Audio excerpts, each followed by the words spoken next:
আসসালামু আলাইকুম। দৈনিক আর নিউজ সংবাদে সবাইকে স্বাগত জানাচ্ছি আমি তানজিলা টুইঙ্কেল। শুরুতেই দেশের সংবাদ। বিএনপি নেতা আমির খসরু মাহমুদ চৌধুরী বলেছেন, সংস্কারের বিষয়টি ঐকমত্যের উপর নির্ভরশীল। যেখানে ঐকমত্য যতটুকু হবে ততটুকুই সংস্কার হবে, বাকি অংশটা নির্বাচনের মাধ্যমে জাতির কাছে নিয়ে যেতে হবে। আজ সোমবার দুপুরে লন্ডন সাংবাদিকদের সঙ্গে এই কথা বলেন বিএনপি নেতা। বিএনপির মহাসচিব মির্জা ফখরুল ইসলাম আলমগীর সহ একটি প্রতিনিধি দলের সঙ্গে বৈঠক করেছেন ঢাকায় নিযুক্ত British high commissioner Sarah Hood. সোমবার সকাল 10:30টায় গুলশানে বিএনপি চেয়ারপারসনের রাজনৈতিক কার্যালয়ে এই বৈঠকটি অনুষ্ঠিত হয়। এ সময় বাংলাদেশ যুক্তরাজ্য সম্পর্ক নিয়ে আলোচনা করেন তারা। সেই সঙ্গে আগামী নির্বাচন, সংস্কার ও সমসাময়িক রাজনীতি নিয়েও দুপক্ষ নিজেদের মতামত তুলে ধরেন।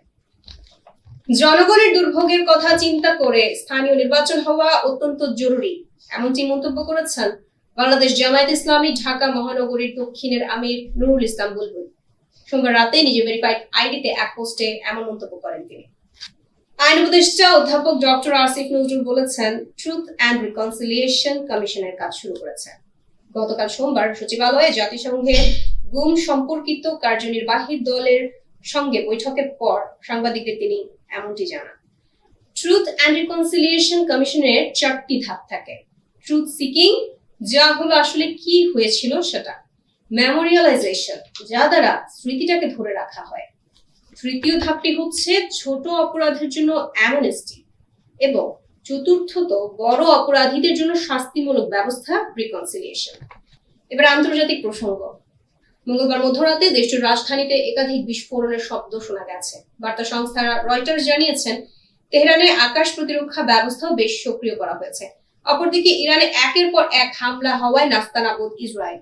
সোমবার শুরু হওয়া হামলা এখনো পর্যন্ত চলছে। হামলায় বেশ ক্ষতিগ্রস্ত হয়েছে ইসরায়েলের নানান গুরুত্বপূর্ণ স্থাপনা। পাশাপাশি পাওয়া গেছে মৃত্যুর খবরও। ইরানের সর্বোচ্চ নেতা আয়াতুল্লাহ আলী খামেনিকে হত্যা করা হলে সংঘাত বাড়বে না, বরং শেষ হবে বলে এবার মন্তব্য করেছেন ইসরায়েলের প্রধানমন্ত্রী বেনিয়ামিন নেতানিয়াহু। তিনি ইরানকে দীর্ঘদিন সন্ত্রাসবাদ ছড়ানো এবং চিরস্থায়ী যুদ্ধের মদতদাতা বলে অভিহিত করেছেন। এবিসি নিউজকে দেওয়া এমন এক সাক্ষাৎকারে একথা বলেন তিনি। এবারে খেলার সংবাদ। টসে জিতে শ্রীলঙ্কার বিরুদ্ধে ব্যাটিং এ নেমেছে বাংলাদেশ পুরুষ ক্রিকেট দল। সাম্প্রতিক ব্যর্থতা এবং বোর্ডে অস্থিরতার পর এই সিরিজ ক্রিকেটে আবার আসার সঞ্চার করবে বলে প্রত্যাশা করছে ক্রিকেট প্রেমী ও যোদ্ধারা। এই ছিল এখনকার মতো সংবাদ। পরবর্তী সংবাদ দেখার আমন্ত্রণ জানিয়ে শেষ করছি। ধন্যবাদ সবাইকে।